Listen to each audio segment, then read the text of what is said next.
होती, कुछ मंगल भी होती हैं, और जो ना शुभ है ना मंगल, वो करती हैं सावधान। तो शुभ बताने, मंगल दिखाने और सावधान करने आपको मैं हूं, आपके साथ श्वेता झा। रूस यूक्रेन जंग का सबसे ज्यादा खामियाजा यूक्रेन को उठाना पड़ा है और इस जंग को शुरू हुए 2 महीने से ज्यादा हो चुके हैं। अब तक हजारों लोगों की जानें जा चुकी है और लाखों लोग दूसरे देशों में पलायन कर चुके हैं। लेकिन गुड न्यूज ये है कि ईसाई धर्मगुरु पोप फ्रांसिस मॉस्को जा सकते हैं, जिसके लिए उन्होंने पुतिन को एक प्रस्ताव भी भेजा है। लेकिन क्रेमलिन के प्रस्ताव का कहना है कि उन्हें पोप की तरफ से कोई प्रस्ताव फिलहाल नहीं मिला है। लेकिन ऐसे में सवाल यह है कि क्या पोप पुतिन को युद्ध विराम के लिए मना पाएंगे? देखिए ये रिपोर्ट।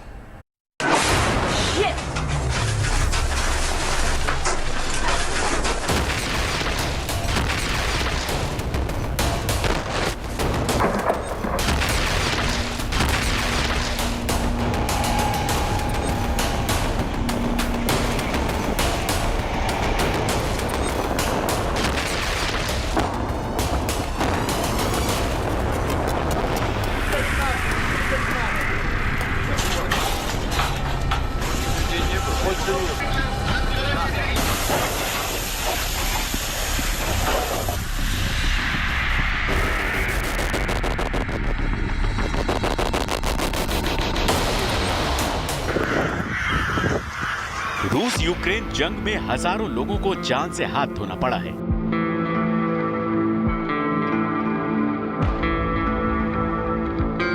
जबकि लाखों लोगों को पलायन करके दूसरे देश में शरण लेने के लिए मजबूर होना पड़ा।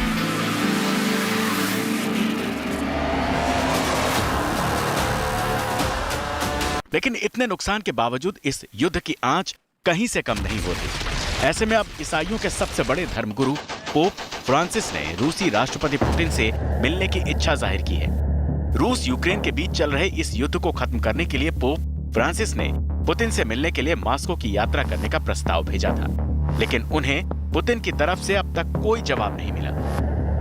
हालांकि ईसाई धर्मगुरु ने इटली के अखबार कोरियरे डेला सेरा से बात करते हुए ये कहा कि उन्हें आशंका है कि पुतिन इस वक्त मुलाकात नहीं करना चाहेंगे। पोप फ्रांसिस ने दोनों देशों से शांति की अपील की और इसे क्रूर और संवेदनहीन युद्ध बताते हुए निंदा भी की, लेकिन उन्होंने पुतिन या मॉस्को का नाम नहीं लिया। सबसे बड़ी खबर वेटिकन से आ रही है, जहां पर पोप फ्रांसिस कहते हैं कि उन्हें यूक्रेन जाने से पहले मॉस्को आना चाहिए। वो मॉस्को आना चाहते हैं और रूस के राष्ट्रपति को एंगेज करना चाहते हैं। उन्होंने ये तक कह दिया कि नेटो के ईस्टवर्ड एक्सपेंशन की वजह से ही ये लड़ाई हुई है, जो वेस्ट और नेटो के कंट्रीज को ज़्यादा पसंद नहीं आया। लेकिन उनका ये कहना है कि सबसे ज्यादा जरूरी अभी है कि शांति वापस आए। रूस के राष्ट्रपति को क्रिटिसाइज नहीं करते हैं, इस पर भी उन पर काफी क्रिटिसिज्म हुआ है, लेकिन वो कहते हैं कि पोप का काम नहीं है कि किसी लीडर को क्रिटिसाइज करे, उनका काम है कि इंगेज करे ताकि शांति वापस लौट कर आ सके। यहाँ पर उन्होंने जो रशियन ऑर्थोडॉक्स चर्च है उनसे काफी इंगेजमेंट किया है और पेट्रियार्क किरिल की जो बातें थी जब वीडियो कॉन्फ्रेंस हुआ था उससे वो काफी नाखुश थे। कहा कि पॉलिटिकल स्टेटमेंट्स करना रूस के ऑर्थोडॉक्स चर्च का काम नहीं है।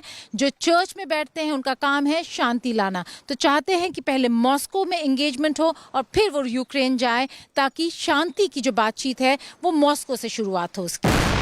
वहीं युद्ध की विभीषिका से परेशान पोप ने यूक्रेन में हुए नरसंहार की तुलना 25 साल पहले रवांडा के नरसंहार से की। La bandiera viene dalla guerra, proprio da quella città martoriata, Bucha. E anche ci sono qui alcuni bambini ucraini che ci accompagnano. Salutiamoli e preghiamo insieme con loro. इससे पहले प्रधानमंत्री मोदी रूस यूक्रेन युद्ध को तत्काल बंद करने की अपील कर चुके हैं। हमने यूक्रेन में तत्काल युद्ध विराम और समस्या के समाधान के लिए बातचीत और कूटनीति का रास्ता अपनाने की अपील की। लेकिन पुतिन अब भी अपनी जिद पर अड़े हुए हैं और मॉस्को में 9 मई को होने वाले विक्ट्री डे परेड में यूक्रेन युद्ध को लेकर कोई बड़ा ऐलान कर सकते हैं। यूक्रेन के बहुत सारे शहरों में फिर से रूस की तरफ से हमले हुए हैं। लिविव शहर जो कि पोलैंड के पास है और वेस्टर्न बॉर्डर है यूक्रेन का, वहां पर बुधवार को 3 मिसाइल स्ट्राइक्स हुई, जहां पर पावर प्लांट्स को निशाना बनाया गया और इसके कारण लिविव शहर में बिजली की दिक्कत हो रही है। 9 मई की विक्ट्री डे परेड से पहले रशिया में ये माना जा रहा है कि पुतिन कोई बड़ा अनाउंसमेंट करेंगे इस लड़ाई को लेके, और इस वक्त सबकी निगाहें 9 मई की विक्ट्री डे सेलिब्रेशंस पर हैं। रूसी फौज अभी भी यूक्रेन के शहरों पर लगातार ताबड़तोड़ हमले कर रही है, जिससे पुतिन की मंशा का अंदाजा लगाया जा सकता है। पिछले 24 घंटे में रूसी सेना ने अपना जो एयर अटैक है, एयर स्ट्राइक्स हैं, वो मध्य यूक्रेन और पश्चिमी यूक्रेन में काफी बढ़ा दिए हैं। पिछले 24 घंटे में 6 ट्रेन स्टेशंस और ट्रेन इंफ्रास्ट्रक्चर के ऊपर हमला हुआ है, मिसाइल हमला हुआ है। इसके अलावा लवीव में 3 इलेक्ट्रिक सब स्टेशंस के ऊपर हमला हुआ है मिसाइल्स के द्वारा। इसके अलावा जो खार्किव का इलाका है वहां काफी भारी बमबारी हुई है, और इसके अलावा जो मरियापोल है, जो अज़ोवस्ताल स्टील प्लांट है जिसके अंदर ये 1000 यूक्रेनियन सैनिक और लड़ाके फंसे हुए हैं, वहां भी काफी बमबारी की है रूस ने 2 दिन के सीज फायर के बाद। हालांकि रूस यूक्रेन युद्ध को लेकर राजनयिक स्तर पर कोशिशें हो रही हैं। ऐसे में सवाल है कि क्या पोप फ्रांसिस और प्रधानमंत्री मोदी युद्ध की इस विभीषिका में शांति दूत बनकर उभरेंगे? मॉस्को से गीता मोहन और कीव से राजेश पवार के साथ अभिषेक भल्ला, गुड न्यूज टुडे।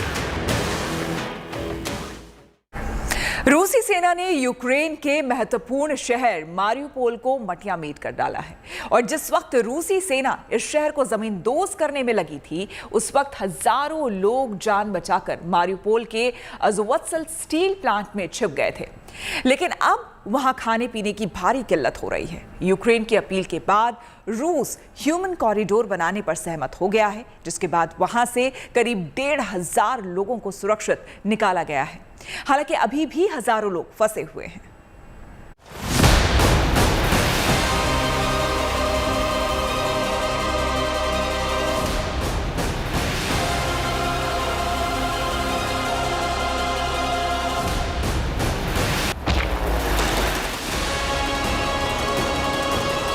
रूस के राष्ट्रपति व्लादिमीर पुतिन की जिद यूक्रेन को मटियामेट करने की है, क्योंकि पुतिन ने युद्ध शुरू होने से पहले जैसा सोचा था उनके मन मुताबिक कुछ भी नहीं हुआ। यही वजह है कि यूक्रेन युद्ध को लेकर पुतिन की बेचैनी बढ़ती जा रही है। वहीं यूक्रेन के राष्ट्रपति ज़ेलेंस्की भी रूस को कड़ा जवाब देने की तैयारी में, और यूक्रेनी फौज पुतिन की सेना का डटकर मुकाबला कर रही है।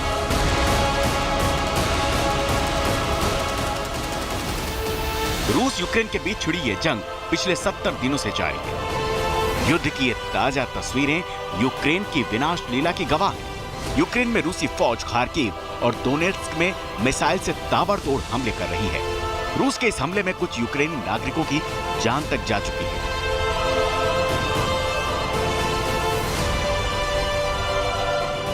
वहीं मारियुपोल के अज़ोवस्ताल स्टील प्लांट में भी लोग फंसे हुए हैं, जिन्हें निकालने का काम जारी है। मंगलवार को मारियुपोल के अज़ोवस्ताल स्टील प्लांट से 156 यूक्रेनी नागरिकों को सुरक्षित निकाल लिया गया और सभी लोगों को ज़पोरिजिया पहुंचा दिया गया। यहां पर संयुक्त राष्ट्र और रेड क्रॉस ने इनके लिए शेल्टर होम तैयार किए। इसके अलावा यहां पर साइकियाट्रिस्ट की टीमें भी तैनात हैं। यूक्रेन के राष्ट्रपति ज़ेलेंस्की ने इस पर खुशी जताई है। Наші захисники і наші захисниці маємо нарешті результат, перший результат нашої евакуаційної операції з Азовсталі в Маріуполі, яку ми організували дуже довго організовували. Це потребувало багатьох зусиль, довгих переговорів і різного посередництва. Сьогодні до Запоріжжя прибули 156 людей. Безумовно, ми продовжимо робити все, щоб дістати з Маріуполя і Азовсталі усіх наших людей. Це складно. Але нам потрібні всі. всі, хто там залишається, і цивільні, і військові. Не було жодного дня, щоб ми не займалися цим питанням, щоб наші люди не намагалися вирішити це питання. रूस और यूक्रेन के बीच अजोवस्तल स्टील प्लांट में फंसे लोगों को सुरक्षित निकालने के लिए दोनों देशों के बीच सीज फायर पर सहमति बनी, जिसके बाद करीब 1,500 लोगों को सुरक्षित स्थानों पर पहुंचाया गया। लेकिन यूक्रेन का दावा है कि अजोवस्तल स्टील प्लांट में करीब 1,000 नागरिक अभी भी फंसे हुए हैं। इनमें से ज्यादातर महिलाएं और बच्चे हैं। यूक्रेनी सेना की एक नेवी कमांडर ने जो बताया वो दिल को झकझोर देने वाला है। Тому що Росія порушила взяті на себе зобов'язання, і домовленості були саме такими, що ми в Токмаку, на Луначарському кільці, а також у Василівці візьмемо людей, які будуть стояти, які вийдуть на точки евакуації і зможуть врятуватися. Росія змінила свої домовленості, але я розумію, що ми маємо працювати. Нам байдуже, що подумала і зробила Росія. Головне, щоб ми, як українська влада, мали план, а ми його маємо, і ми будемо вимагати. यूक्रेन के उप प्रधानमंत्री इरियाना वेरेश्चुक ने कहा कि प्लांट के भीतर छिपे हुए यूक्रेनी लड़ाकों की पुख्ता जानकारी तो नहीं है, लेकिन एक अनुमान के मुताबिक यहाँ संख्या हफ्ते भर पहले करीब 2,000 थी और खबर ये भी है कि उनमें से करीब 500 घायल हैं, जबकि प्लांट में सैकड़ों की तादाद में नागरिक मौजूद हैं। हैरान करने वाली बात यह है कि जहाँ एक तरफ मारियुपोल में फंसे लोगों को निकाला जा रहा है, वहीं दूसरी तरफ रूसी सेना ने मंगलवार को वहां फिर से हमले शुरू कर दिए। मारियोपोल के अजोवस्टाल स्टील प्लांट, जो कि यूक्रेन की सेना का उस शहर में आखिरी ठिकाना था, वहां पर रूस ने हमला कर दिया है। बताया जा रहा है कि सेना के अलावा इस स्टील प्लांट में कम से कम 200 सिविलियन भी थे और हमले से पहले इन सिविलियंस को यहां से रेस्क्यू भी किया गया। यही नहीं, पिछले कुछ दिनों में जब से रूस ने मारियोपोल शहर पर अपना पूरी तरह कब्जा बना लिया था, तब से लेके अब तक यहां से बहुत सारे सिविलियंस को रेस्क्यू किया गया है। लेकिन कुछ लोग ऐसे भी हैं जो वहीं रहना चाहते हैं, अपने शहर में रहना चाहते हैं। इसके अलावा बताया जा रहा है कि 100 से ज्यादा सिविलियंस को इस स्टील प्लांट से निकाला गया और अभी भी मारियोपोल में इस स्टील प्लांट को लेकर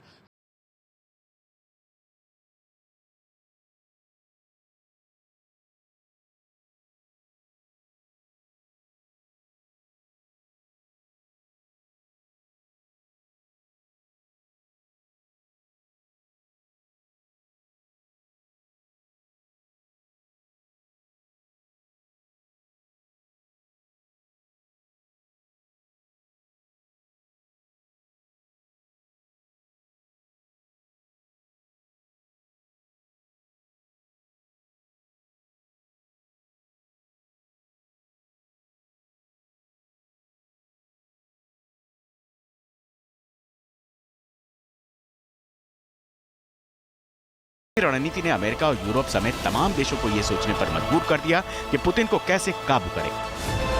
बता दें, रूस ने लंबे वक्त तक कीव पर कब्जा करने के लिए घेराबंदी की, लेकिन उसकी ये रणनीति कामयाब नहीं हुई और मजबूर होकर रूसी सेना को इरपिन वापस लौटना पड़ा। बूचा नरसंहार ने तो पूरी दुनिया को हिला कर रख दिया। मंगलवार को डेनमार्क की प्रधानमंत्री मेट्टे फ्रेडरिक्सन ने प्रधानमंत्री मोदी के साथ बातचीत में बूचा नरसंहार की निंदा करते हुए निष्पक्ष जांच की मांग की। रूस और यूक्रेन के बीच चल रही इस जंग में दोनों तरफ से वार पलटवार जारी है। इस बीच यूक्रेन ने दावा किया है कि उसकी सेना ने ब्लैक सी में रूस के 2 रैप्टर क्लास बोट को बर्बाद कर दिया है। हालांकि रूस यूक्रेन के खार्किव, डोनेत्स्क और डॉनबास में लगातार मिसाइल हमले कर रहा है और माना जा रहा है कि 9 मई को विजय दिवस के मौके पर पुतिन यूक्रेन के खिलाफ बड़ी जंग का ऐलान कर सकते हैं।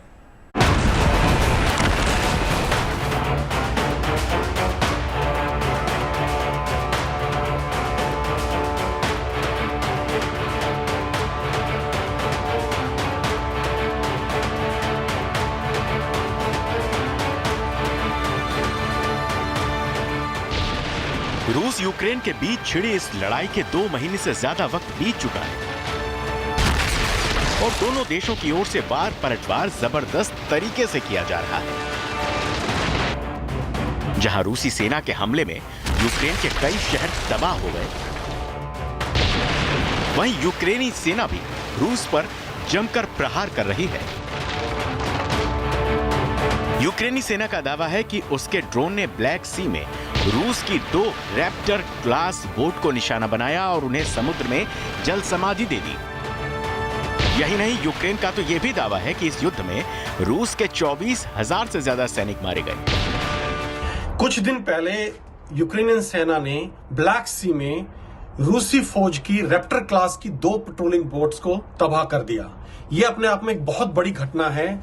मस्कवा जहाज जो कि पिछले महीने यूक्रेन फौज ने दावा किया था कि उन्होंने तबाह कर दिया और डुबो दिया है, उसके बाद इन 2 पेट्रोलिंग बोट्स के ऊपर हमला होना, उनका तबाह होना अपने आप में एक बहुत बड़ी खबर है, जो कि यूक्रेनियन फौज के लिए एक बहुत बड़ा मोरल बूस्टर काम करती है और कहीं ना कहीं ये साबित करती है कि यूक्रेन फौज इस वक्त सक्षम है इन नए हथियारों के द्वारा रूसी नेवी को या आर्मी को नुकसान पहुंचाने में। जो रैप्टर क्लास पेट्रोलिंग बोट्स होती हैं, ये हाई स्पीड पेट्रोल बोट्स होती हैं, इनमें आर्मर लगा होता है और इसमें 3 आदमियों का क्रू होता है और 20 लोग इसमें जा सकते हैं। 20 सैनिकों को ये बोट अपने साथ कैरी कर सकती हैं। इनको जो तबाह किया गया, जो खबरें आ रही हैं, यूक्रेनियन फौज ने जो बताया है कि उन्होंने बायरेक्टर ड्रोन्स जो कि उन्हें टर्की से मिले हैं, ये ड्रोन्स यूक्रेन ने युद्ध शुरू होने से पहले ही तुर्की से खरीद लिए थे और इन जो ड्रोन्स की भूमिका इस युद्ध में बहुत निर्णायक रही है। और जो एक बहुत बड़ा आर्मर्ड कॉलम 60 किलोमीटर का, जिसने कीव को घेर रखा हुआ था, कीव पे लगातार बमबारी कर रहा था, उसको पीछे हटने में और उनकी सप्लाई लाइंस को तबाह करने में इस बायरेक्टर ड्रोन्स का बहुत बड़ा उसमें हाथ रहा है। और अभी यही बायरेक्टर ड्रोन्स यूक्रेन ने यूज किए हैं ये 2 पेट्रोल बोट्स को, रैप्टर क्लास बोट्स को तबाह करने में। ये अपने आप में एक टर्निंग पॉइंट हो सकता है जहां तक समुद्री लड़ाई का सवाल है। यूक्रेनी सेना के पलटवार का अंदाजा इससे लगाया जा सकता है कि पुतिन के भरोसेमंद आर्मी जनरल भी जंग के मैदान में घायल हो गए। पुतिन ने इस जंग में जल्द कामयाबी हासिल करने के लिए जनरल वालेरी गेरासिमोव को खार्किव के मोर्चे पर तैनात किया था। वहीं ज़ेलेंस्की के सलाहकार एरेस्टोविच का दावा है कि खार्किव के मोर्चे पर ही रूसी मेजर जनरल आंद्रेई सिमोनोव की मौत हो गई और यूक्रेन युद्ध में अब तक रूस के 9 टॉप कमांडरों की मौत हो चुकी है, जो रूस के लिए तगड़ा झटका है। हालांकि रूसी सेना यूक्रेन के पूर्वी शहर दोनेत्स्क और डॉनबास में ताबड़तोड़ मिसाइल हमला कर रही है। रूसी सेना के हमले में 4 लोगों की मौत हो गई जबकि 11 लोग घायल हो गए। वहीं यूक्रेनी सेना ने दावा किया है कि रूस का डॉनबास हमला सफल नहीं हो पाया। अमेरिकी हथियारों से यूक्रेनी सेना काफी ताकतवर हो गई है। बता दें, पुतिन रूसी विजय दिवस पर यूक्रेन के खिलाफ चौतरफा युद्ध का ऐलान कर सकते हैं। अमेरिकी अधिकारियों ने कहा है कि कीव पर कब्जा करने में नाकाम रही रूस की सेना को बड़ी शर्मिंदगी का सामना करना पड़ रहा है। लिहाजा उसका बदला लेने के लिए राष्ट्रपति पुतिन आधिकारिक तौर पर यूक्रेन के खिलाफ 9 मई को युद्ध की घोषणा कर सकते हैं। यूक्रेनी सेना का तो यह भी दावा है कि उसने 4 दिन पहले खार्किव के 4 गांवों पर दोबारा कब्जा कर लिया। वहीं रूसी सेना पूर्वी यूक्रेन पर कब्जा करने में नाकाम रही, जबकि पुतिन चाहते हैं कि 9 मई से पहले उनकी सेना इस इलाके पर कब्जा जमा ले। एक रिपोर्ट के मुताबिक डॉनबास के पूर्वी क्षेत्र पर कब्जा करने की कोशिश में जुटी रूसी सेना का सपना अभी भी अधूरा है। हालांकि पूरे यूक्रेन में रूस की ओर से मिसाइल हमले जारी हैं और खेरसन पर कब्जे के बाद रूसी सेना यहां बड़े पैमाने पर आर्थिक बदलाव कर रही है। ब्रिटेन के रक्षा मंत्रालय की सीक्रेट रिपोर्ट के मुताबिक रूसी सेना यहां अपने कब्जे को जायज ठहराने के लिए ये रणनीति अपना रही है। रूस के विदेश मंत्री सर्गेई लावरोव ने कहा है कि यूक्रेन में उनका स्पेशल मिलिट्री ऑपरेशन प्लान के मुताबिक चल रहा है। लावरोव ने अमेरिका और नाटो देशों पर यूक्रेन को टूल की तरह इस्तेमाल करने का आरोप लगाया। लावरोव ने कहा कि ऐसा करके ये देश रूस को रोकना चाहते हैं, लेकिन यूक्रेन मसले का समाधान चाहते हैं तो सबसे पहले कीव को हथियारों की सप्लाई रोकना होगा। वहीं यूक्रेन में पेट्रोल डीजल की भारी किल्लत देखी जा रही है। पेट्रोल पंप पर तेल की मारामारी के लिए गाड़ियों की कतारें लगी हुई है। ये लंबी गाड़ियों की लाइन जो है एक किस्म का ट्रैफिक जैम लग रहा है, लेकिन ये ट्रैफिक जैम नहीं है। ये कीव शहर में लोग लंबे इंतजार में हैं कि कब अपनी गाड़ी फ्यूल स्टेशन तक पहुंचा पाएं। इस तरह की लंबी कतारें हर जगह देखने को मिल रही हैं। इसका कारण यह है कि जैसे जैसे जिंदगी थोड़ी सी सामान्य हो रही है, नॉर्मल हो रही है, लोग अपनी गाड़ियां लेके बाहर आ रहे हैं। लेकिन क्योंकि तेल की किल्लत है और ये कोशिश है कि तेल को बचाया जा सके, क्योंकि ये पता नहीं है कितने लंबे समय ये लड़ाई चलेगी। जितना लंबे समय ये लड़ाई चलेगी, यूक्रेन में तेल की मुश्किल हो सकती है। इस कारण तेल को राशन किया जा रहा है, ज़्यादा से ज़्यादा 10 लीटर। कुछ फ्यूल स्टेशन हैं जहां आप 20 लीटर पेट्रोल ले सकते हैं।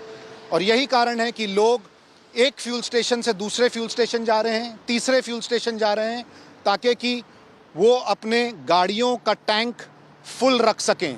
साथ ही साथ लोग कैनिस्टर्स भी लेके चल रहे हैं, उनको भी अलग से भरवा रहे हैं। और ये हालत सिर्फ कीव में नहीं है, बल्कि अगर आप शहर से बाहर जाएं और हाईवे पे घूमें तो हमने देखा कि कैसे बहुत जगहों पे फ्यूल स्टेशन बंद थे हाईवे पर, और वहां पर मुसीबतें और भी ज्यादा देखने को मिल रही थीं। जबकि इस युद्ध से दोनों देशों को भारी नुकसान हो रहा है, लेकिन पुतिन ने इसे अपने नाक का सवाल बना लिया है, जिससे इस युद्ध के अंत होने की संभावना नजर नहीं आ रही। मॉस्को से गीता मोहन और कीव से राजेश पवार के साथ अभिषेक भल्ला, गुड न्यूज टुडे। उम्मीद है कि आपका दिन शुभ रहा। कल की मंगल कामना के साथ आपको रहना है सावधान। फिलहाल मुझे दीजिए इजाजत। देखते रहिए गुड न्यूज टुडे।